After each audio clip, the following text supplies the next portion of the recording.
ever have a crazy aunt or a grandmother who collected thimbles or salt shakers? My grandfather collected fishing lures, had an incredible collection. And that's really what at least the next 2 weeks are going to be about. I've decided to tackle, this has been an intimidating set of folders that I've been looking at. These are all on hobbies, if you can believe it or not. 40 years of Strange As It Seems archives on hobbies. And I'm just going to take 3 of these folders today, spread them out on the desk on collections, as is often the case too. It's not always about the collections, but the collectors. Not about the feats, but about the characters that I find in these archives. Extraordinary people that devoted their lives often, thousands of hours of toil and focus and concentration. It's amazing what people did back, almost 100 years ago. And we're going to capture some of that in the next 2 episodes. So let's dive into this week's and next week's episodes on hobbies, collections. Welcome back. This is Jeff Hicks, curator of the Strange As It Seems archives and grandnephew of John Hicks, who created Strange As It Seems back in the late 1920s. I come from a long line of oddity hunters. Here, John Hicks started Strange As It Seems right about 1928-29. Then he passed away in 1944, died on D-Day, Strange As It Seems, had nothing to do with the war. He died of myocarditis, of inflammation of the heart.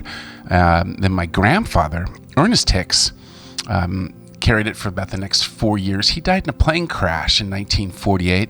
Then my grandmother, Elsie Hicks, took over in 1948, carried it all the way into the mid to late 1960s when my parents carried it for the last few years of the comic strip. There were 150 Universal film shorts made. I've only found about 4 or 5 of the kind of the later ones done. And then there were about 600 radio shows, still finding those and putting all the classics there. But for this episode, let's take the John Hicks and Ernest Hicks eras.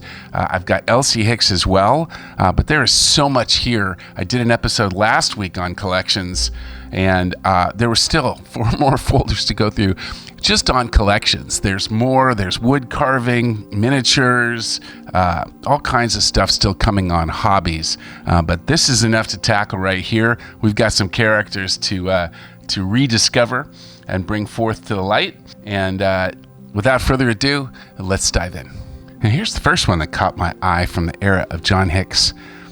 Here's one, coffin hobby. Sir Thomas Parkins, eccentric English author. I guess he spent years amassing a collection of stone coffins. Crazy thing to collect.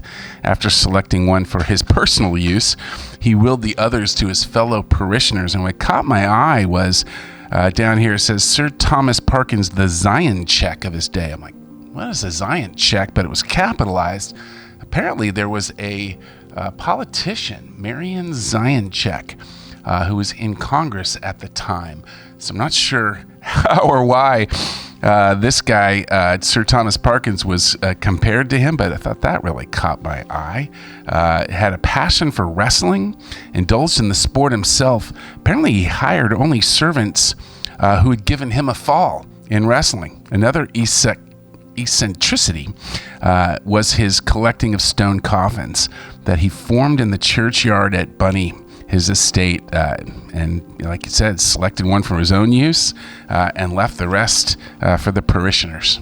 And I love this one. Mrs. Mary Dexter, she still has the first flower she ever picked, a violet for Papa. She picked it in 1865 upon Abraham Lincoln's death. Crazy. What an amazing, great picture here of Mrs. Mary Dexter, possessor of the first violet, first flower she ever picked. And a couple of kids who were collectors, or a few kids here. Marvin Bergman from Andover, Missouri. Got a really nice handwritten letter from 1941 from Marvin. I guess he started out as a kid collecting stamps in his early teens, but then about 1937, he found a couple of varieties of barbed wire and started a collection, and now he has a collection of 83 different varieties. Another couple of extraordinary kids here. Wepner Armstrong and Ramondo Davis. A little article here. Boyish champions of the Matchboxologists. 6,000 Matchbox covers, Match Pack covers from all over the world have been collected from these two kids from St. Louis. And a couple of knot tires. Here's the guy that, a man of 1,000,000 knots. Check this guy out. Robert Perrucker, retired from the U.S. Navy, has a collection of 1,000,000 knots. 1,000,000 knots. Took him 7 years and required more than 14 miles of string to tie them. Not for a battleship will I ever start tying another 1,000,000 knots, said Robert Perrucker. His strange job of tying 1,000,000 knots began in 1928 when his barber suggested the impossibility of such a feat. And in 1935, Perrucker belied the barber's words when he counted off his 1,000,000th knot. 683 spools with a total length of 14 and 36 to 100 miles of string went into the accomplishment of the task. Today, Perrucker keeps the result of his handiwork carefully preserved in a specially made chest, proof of the feat that is believed to have never been accomplished before, maybe ever since.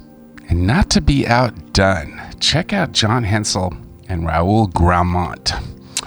Starts out with an article, actually a letter. Here's a letter from October 26, 1938. Several years ago, Mr. Robert Ripley had an article in his column in reference to a man who had 1,000,000 knots, the guy we just talked about earlier, that were tied by himself. But we are two gentlemen, Mr. Raoul Graumont and Mr. John Hensel, who have in our possession at this time unquestionably the world's largest knot collection, amounting to approximately 2,675. But these are, you must understand, not square knots alone, but they are 2,675 knots, each and every one different in design and construction. I guess they got up to about 3,000. And then I have in here the agreement. They ended up bringing their display to the 1939 World's Fair in New York City. It was a great story. John Hicks actually scooped Ripley for a spot in the 1939 World's Fair. I think at that point, Ripley had gotten a little weird and just kind of off the wall, a little crazy. And the World's Fair Committee selected Strange as It Seems as being more kind of intelligent, more educational, if you will. And it was really an amazing time for Strange as It Seems to really kind of elbow Ripley's out of the way.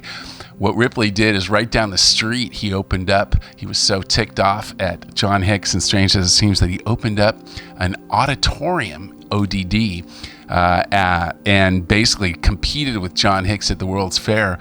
Those ended up taking off, and in fact, you can see those. There's one in Hollywood today, here, the Ripley's auditoriums. But the whole reason he started that in the first place was because John Hicks scooped him for the 1939 World's Fair.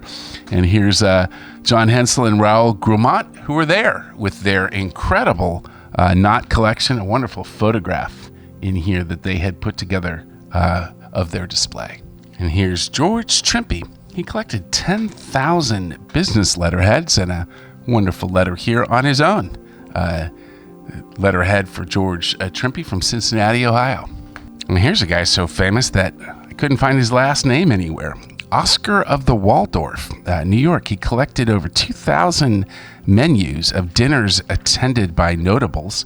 Really nice illustration here of Oscar. Apparently so famous he didn't need a last name, but collection of 2,000 menu cards, menus of dinners served from the time the first Waldorf opened in 1893 to the present day. And of course, the list of notables who attended those dinners, he had listed there as well, although I don't see the list here. And I have here the American Hobbyist, the Christmas edition from 1941. Pretty amazing magazine here. It looks like where John Hicks might have gotten a lot of his ideas for these hobbies. There's also the Hobby Writer, where he got some of those as well. And it looks like the Hobby Guild of America. So quite a bit. Amazing how hobbies were such a thing back in the day, the 30s and 40s and even into the 50s and 60s. And here's the champion autograph collector.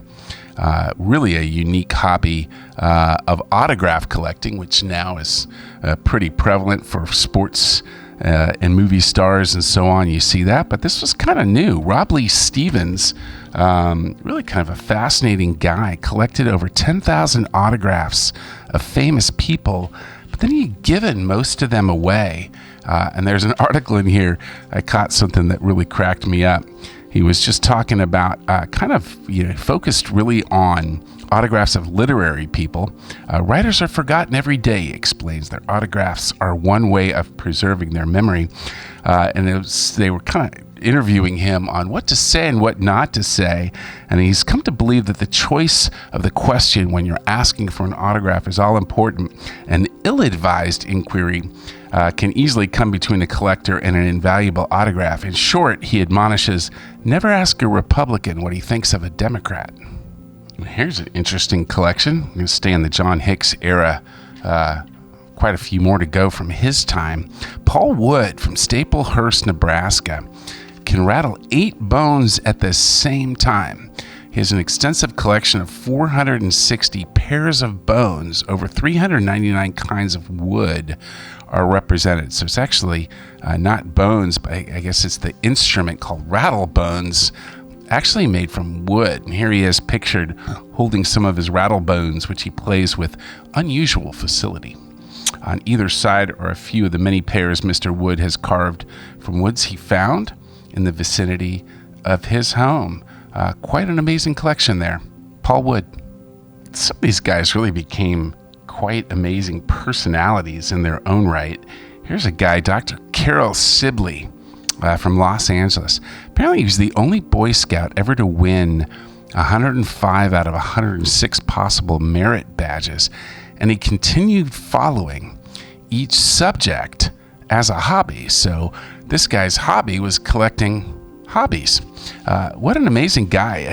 He ended up even having a program of his own, presenting Carol Sibley, author and lecturer, one of America's most distinguished young platform personalities, who is rapidly winning a brilliant reputation for his instructive and entertaining addresses before men's clubs, women's clubs, schools, universities, conventions, and radio programs. Had a manager, all of the above.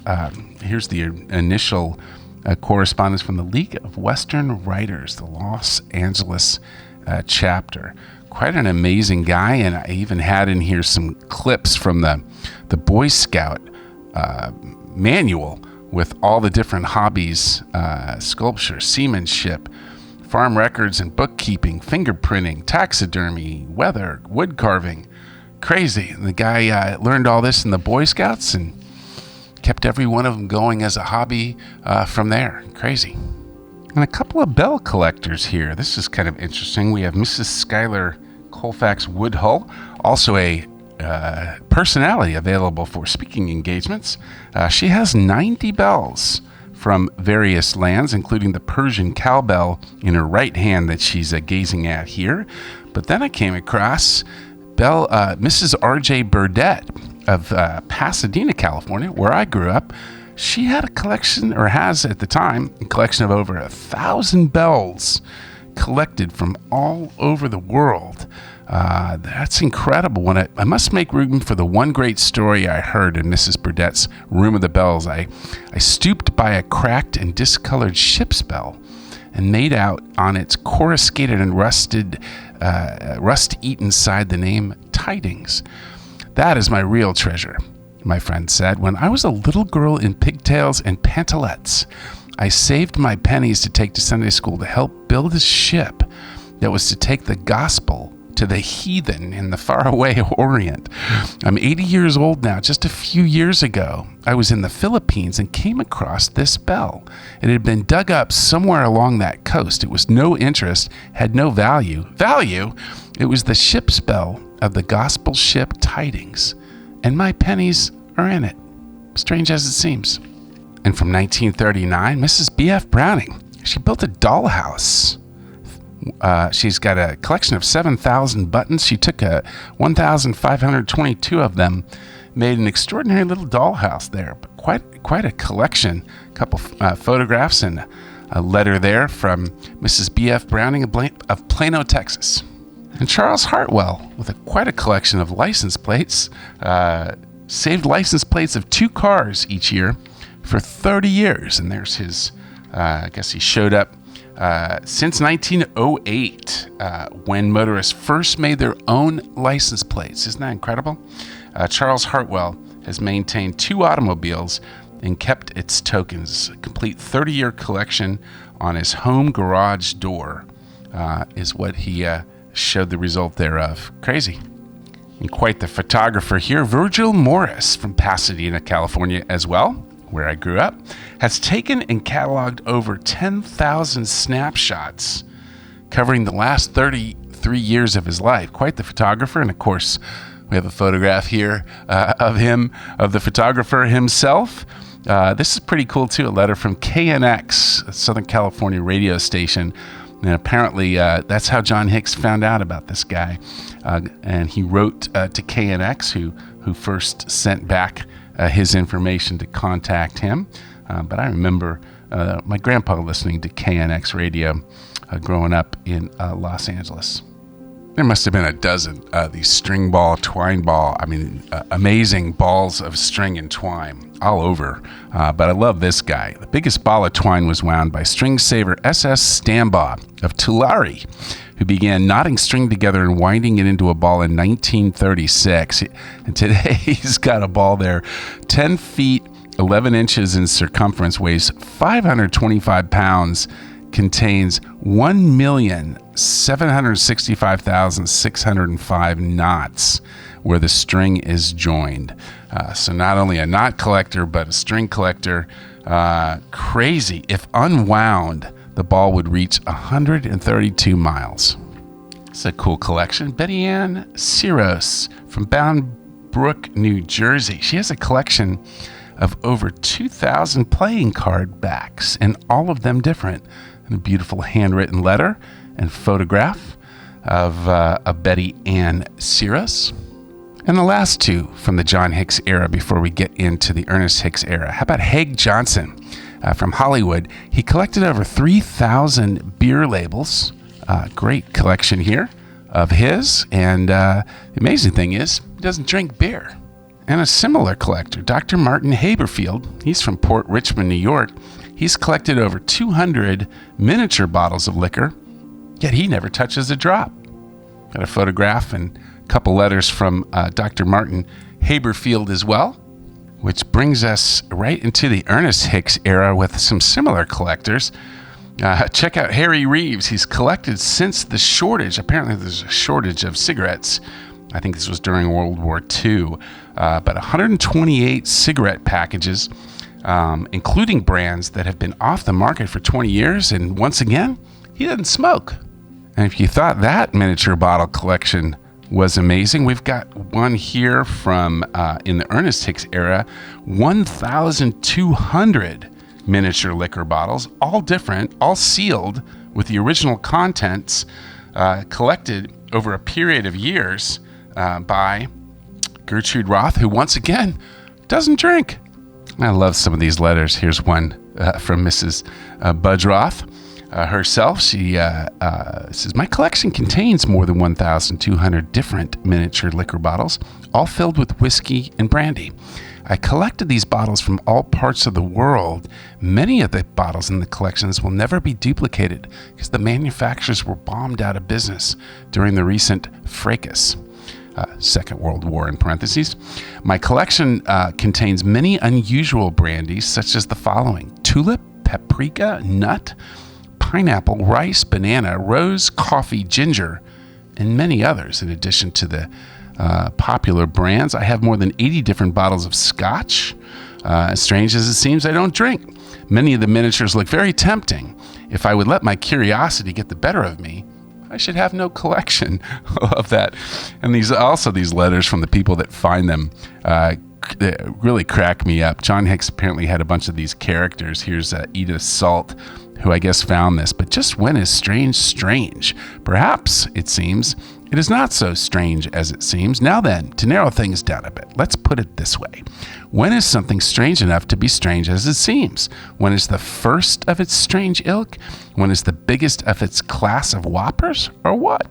This last brings us to the specific. I noted on a strange as it seems subway card the story of one Dr. So-and-so who doesn't drink but has a collection of 200 miniature bottles. That's the one we featured earlier. Well, 200 has he? Has he? Take a squint at the enclosed to meet the lady who doesn't drink but has, at this time, 1,150. So funny how they built on each other, but these letters crack me up. Or maybe this was the one that she was referencing, because we also have Aura Vogan, who owns over 200 miniature bottles of liquor. No seals broken yet. She drinks. A letter from her. A few weeks ago, there appeared in your column an article regarding a miniature liquor collection, and one Gertrude Roth. I have addressed a letter to this lady, which I am enclosing herewith, and shall consider it a great favor if you will be good enough to see that it's forwarded to her address. Incidentally, I am purposely leaving this letter unsealed in the surmise you may be interested in running an account of my own collection in your column, or perhaps passing it on to some fellow worker who may have a more appropriate spot for same. In this connection, however, in contrast with Gertrude Roth, this collector keeps seals unbroken but does drink, which may seem stranger. Continuing on to wrap up the Ernest Hicks era for a few more for his, and then we'll call it an episode and move on to Elsie next week. But Albert Novitt from Waterboro, South Carolina, has collected more than 5,000 figures of dogs, which he keeps all over the house and lawn. There's an extraordinary picture of his dog figures, including one. Apparently this stops people in their tracks because it looks so real. It looks like a dog, but he was very adamant about making sure that John Hicks knew that what he really wanted to do was to publish or publicize his hotel. Lady Lafayette, America's most unique hotel in Waterboro, South Carolina. Incredible brochure and postcard as well. And he said in several of his letters here, please, by all means, make sure you include my hotel as a publishing of the hotel. And the funny thing was, I looked back at the comic strip, and he didn't. And here's a guy, for 30 years, George Hawkins from Brooklyn, New York. He collected electric fuses from famous buildings, including the Washington Capitol building. Nice little handwritten letter. And he put them into like a robot. Crazy photograph there of George Hawkins and his fuse collection. Of course, I've heard a lot about a collection of these kind of collections of political, there's tons of these political campaign buttons, insignias, and so on. But here's Monroe Ray, and quite a bit of correspondence here from the American Political Item Collectors. He collected 15,000 political campaign buttons, badges, and insignias. And this was Ernest Hicks's era in the maybe late 40s, but included presidential campaigns from Washington's time to pre-convention buttons of Wallace, MacArthur, and Eisenhower. Quite a collection. I don't have a photograph here, but really an amazing collector with quite a bit of correspondence from these. I wonder if his collection is still around or if it's been folded into another one. Here's the Teabag Tagger, Mrs. John Jackson from Salem, New York. She's collected more than 5,000 different teabag tags from all over the world. And we have her letters here, as well as some correspondence from the Teabag, or the T-Tag Tattler. Crazy. The T-Tag Taggers Association that apparently she heads. Basically, dues are $1 a year. And the Keeper of the Keys, Nettie Thomas. She's collected more than 500 different keys. She's trying for 5,000. I wonder if she ever got there. But I love this. Lots of handwritten letters from her. She was even describing in her collection some keys and drew a key here. It's unique in that it's so hinged in the middle. When folded, it looks like this, about 4 inches long. The donor of the key could not explain this unusual feature. It's not a latchkey, but amazing. Nettie Thomas, keeper of the keys. And the final one from the John Hicks and Ernest Hicks eras. This is the last one here from Ernest Hicks, from Dr. D.M. Nigro. He's a champion football spectator and program collector from Kansas City, Missouri. He's founder of the Newt Rockne Club, and several letters here from the Newt Rockne, or the Rockne Club, to perpetuate the memory of Notre Dame's football genius, whose inspirational leadership did so much for all the youth of our nation. He has traveled 500,000 miles to see more than 900 major football games and collected over 900 programs. I have a great photograph here of Dr. Nigro with his collection, and quite a bit of correspondence here. As you know, Newt Rockne died on March 31st, 1931, and as president of the Rockne Club, we in Kansas City are celebrating his birthday with a civic testimonial dinner. And yeah, kind of an amazing hobby collection here. I remember collecting those when I was a kid, all the USC and Raider games, and also Rams games that I used to go. I still have that collection somewhere. Not sure what I did with all those. I think it's in a treasure chest somewhere, but not quite 5,000, that's for sure. Well, that wraps up this week's episode on hobbies and collections. We'll finish out collections next week in the era of Elsie Hicks. This was Ernest Hicks and John Hicks, kind of up through about 1948. Fascinating people here. If you like content like this, strange characters, stories, facts from history, as well as just old comic strips from the 30s, 40s, 50s, and into the 60s, please hit the bell to subscribe. Hit the bell to like, follow. I'd love to hear your comments. Do you have a crazy aunt with a crazy collection? Send me photographs, send me information on that, and let's keep this Strange as It Seems going. And I'll wrap up this episode, as I always do, with the foreword from John Hicks's first book in 1928. The author launches this book of the curious in nature and humankind on the vast sea of public opinion, with the hope that it will fulfill its mission to entertain and acquaint its readers with some of the marvels of the world in which we live.